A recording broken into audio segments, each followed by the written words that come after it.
So, what do you do when your higher self tells you something and you don't want to listen?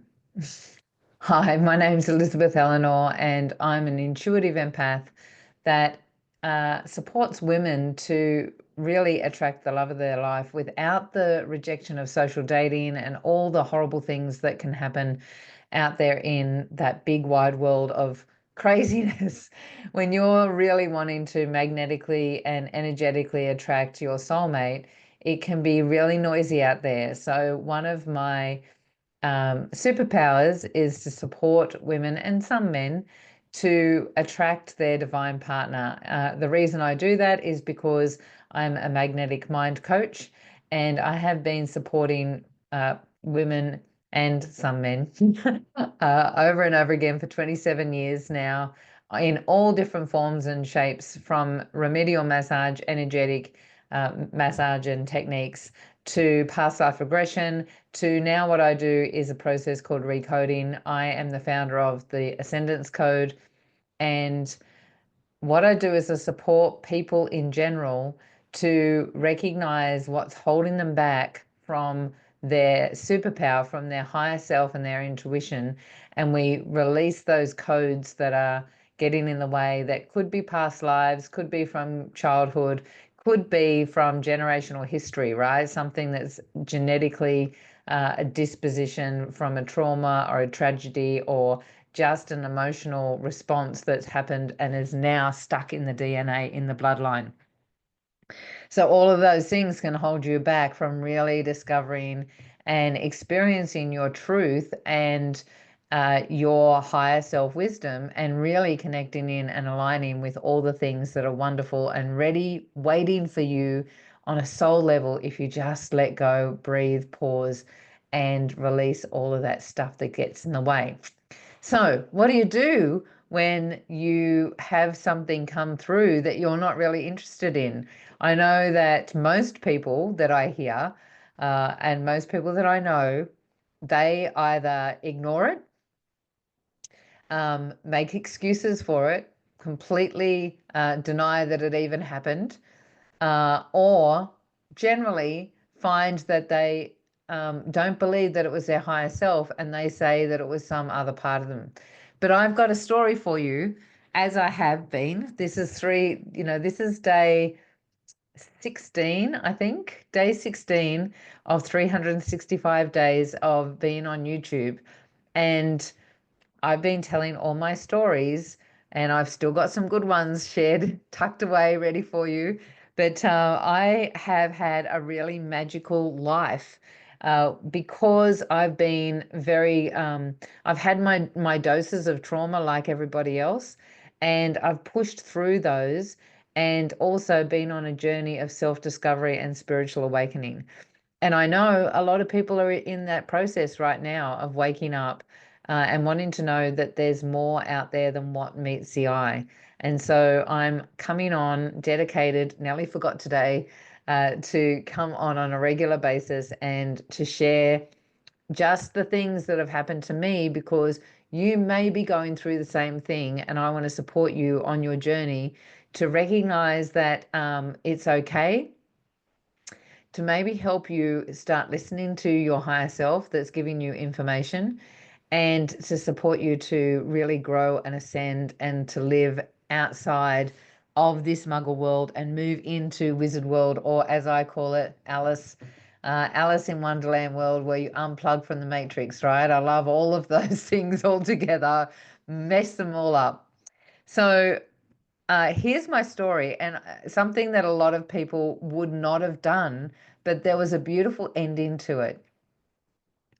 I was living up in Far North Queensland, and I had lived up there for 16 years, and raised my two beautiful children up there. And near the end of that time, they got to this point where they were finding it a bit hard to find work up there, and they decided to move down to Sydney together.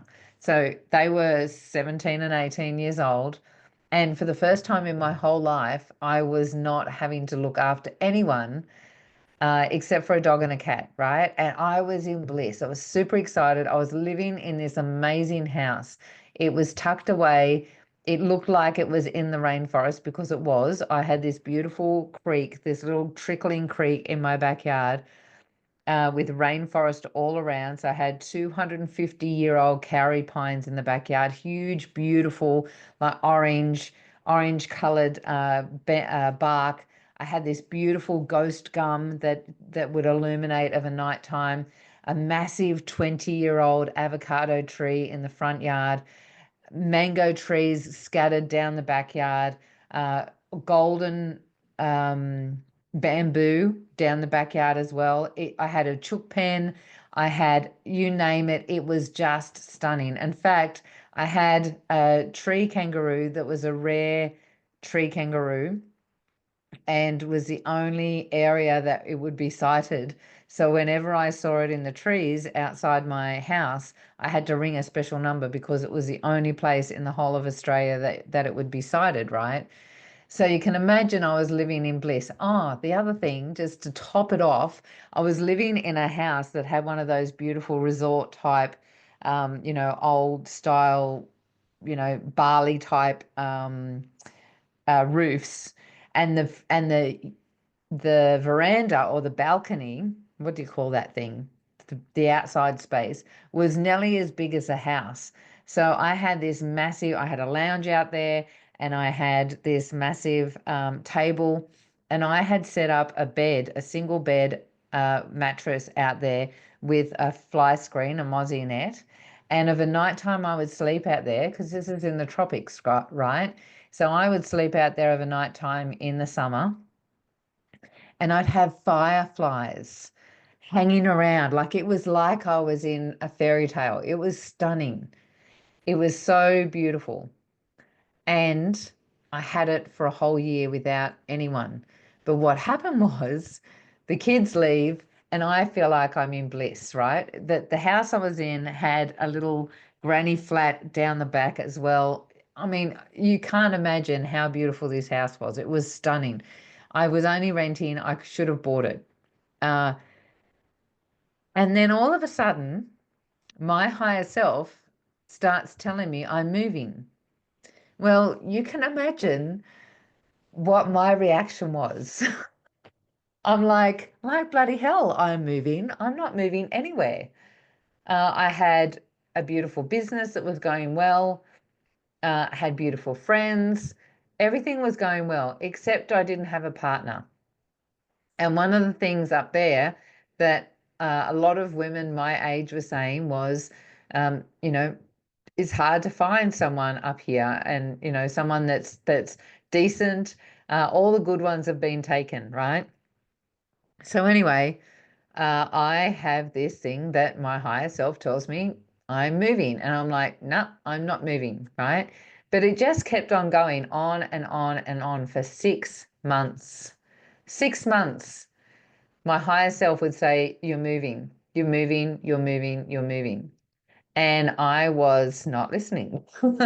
But what I noticed as an energetic, as an empath, you sort of understand energy. And I did notice that the energy in the whole area started changing for me. There was a difference. The energy sort of started dying. And so I got to this point where I started to listen. I started to listen to what my higher self was saying. And so I started saying to people, you know what? I think I'm moving. I don't know where I'm moving, but I'm moving. So I started expressing it outside of myself. Lo and behold, I go down to Sydney, where I used to live, and where I live, well, I live an hour and a half from it now, and go down to visit the kids and my mum is not doing too well. I've got two brothers that lived in Sydney or still live in Sydney, and they were not looking after her very well, and they were both, worked for the man. I was the only one that had a business. And I had this thought, well, maybe I can go backwards and forwards for a year. I spend a month down here in Sydney and just look after her and clean the house and all the things. And then I'll go back up and do the my business and all the things. And I can do business both places because my higher self had already given me that opportunity. So I'd gone from massaging to doing essential oils with a network marketing company, Young Living Essential Oils.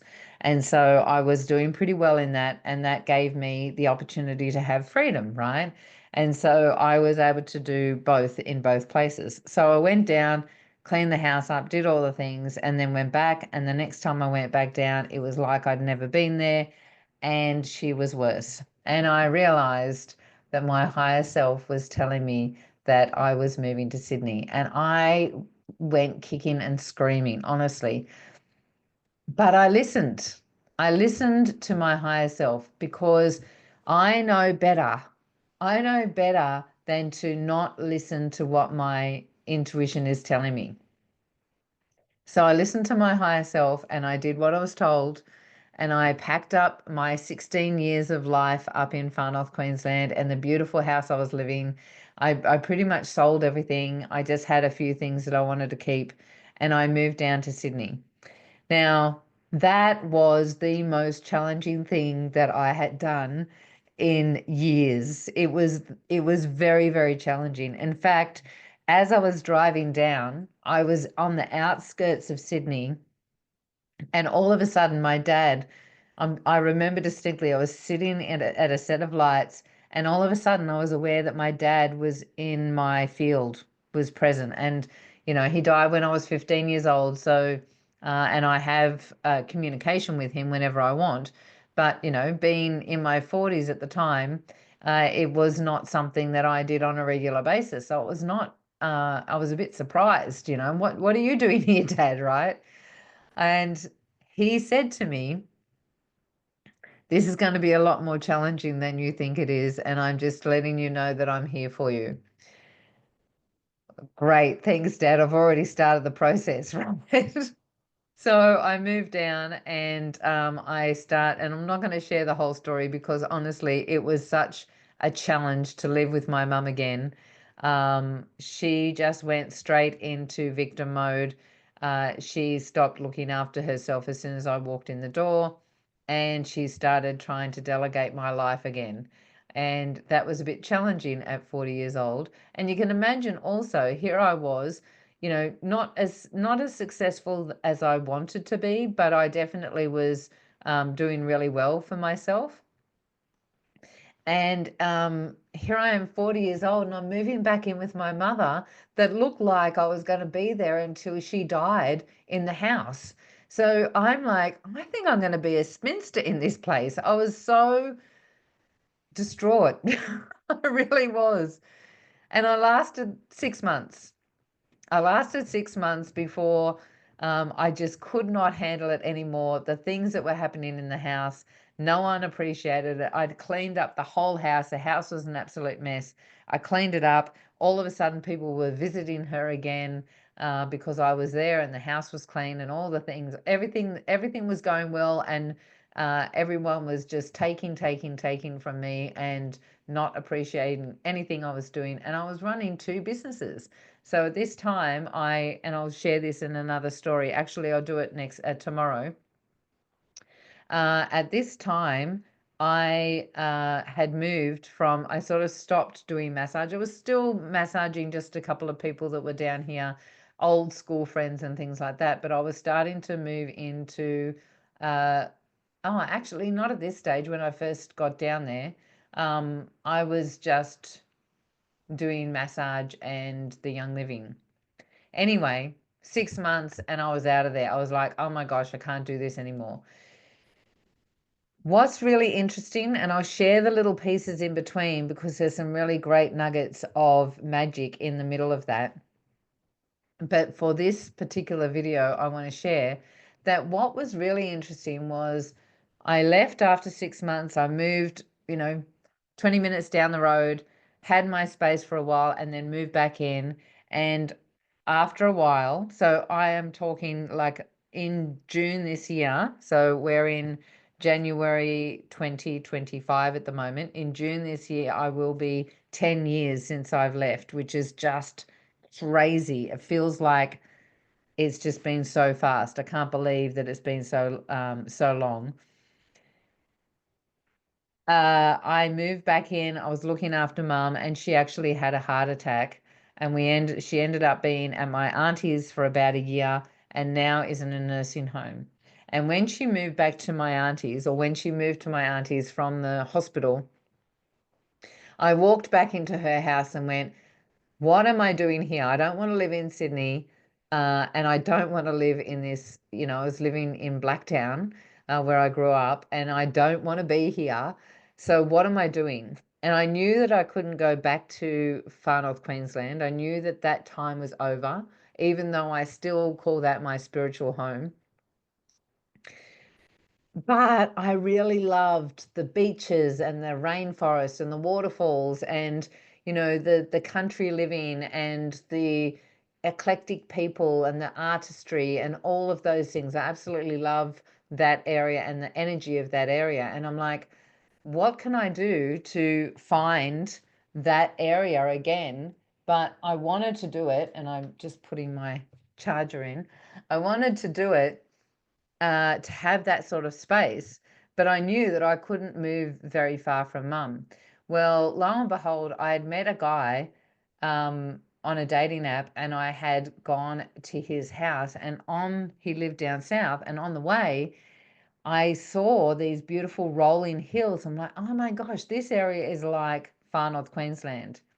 So I moved to Shell Harbour, which is an hour and a half down south from Sydney. So I got the opportunity to live close enough to mum and the kids. If anyone needed me, I could jump in the car and drive, but far enough away so that if anyone wanted to pull on my energy, that was impossible as well, right? So it was a happy medium for me. And lo and behold, what happened when I moved to Shell Harbour was one day I'd been on the beach. I'd been online for, all day at a training. And I had this thought, you know what? I'm going to just go and put my feet in the sand before I make dinner. So I was living, right next to the beach. Not well, I ended up driving there because it was about a 10-minute walk, and I knew I wanted to just do it quickly and then go. I go to my local beach. I'm the only one there, I think, and the waves are huge. I'm doing a Facebook Live as you do, and lo and behold, this man walks past, and we wave at each other. On his end, he keeps going, but apparently he stopped halfway and went, who on earth is that? He was going to leave. He was on his way back home, and his higher self was saying, go back and talk to her. So he walked back my way. We ended up talking. I was not on the live anymore. Ended up chatting away and went for a walk together, exchanged numbers, all the things. And now I live in a beautiful house with him. This month has been 3 years since we met at the beach. And my maiden name was Payne, Payne, and his last name is Makepeace. So I realized that all the way back there in far north Queensland, when my higher self was saying it's time to move and you're moving, and it's Sydney, it wasn't really about mum, even though that was part of the journey and the story and the process and the kids. It really was way back. I remember setting the intention that I really wanted to meet someone, but I wanted to live in a beautiful location as well. And so there was this going backwards and forwards of everyone saying, oh, it's so hard to find a beautiful partner in this area because they're all taken. But here I was with this intention, and I moved down here to Shell Harbour and now live in Shell Cove, which is right next to it. And I start hanging out with Tim. Next thing I know, he's showing me going up the range, and it's all rainforest. He's showing me all these beautiful waterfalls. We live at the beach. The whole area is exactly the same as where I was living in far north Queensland without the heat, and I got the man. So when you set the intention, and you've cleared all the things, the limitations out of the way. And that's the part that's the most important, right? You get to be able to hear your higher self and what's going on, being able to hear past all the noise of the lower mind and the part of you that wants to hold you in old patterns. And you get to live in the magic and get exactly what it is that you want in your life. So that's my story for today. Listen to your higher self, even when it's something that you want to kick and scream and decide that it's not something that you want to do, because there's magic on the other side. Your higher self is high for a reason. There is a reason that that perspective can see a lot more of your story than what you can. So your soul is on a journey to experience certain things, and you just have to let go to allow that information to come through. If you're interested in finding out more, you know that this sounds like something that you want to experience. You've got some stuff, right? Some traumas or challenges or beliefs, stuff that's getting in the way. You're not feeling like you could do this. You're not capable of it, or don't feel worthy of having that sort of magic in your life. Then click on the link below. There's my website in there. Also, forgot to say, please subscribe and hit the bell for notifications, and I will catch you tomorrow.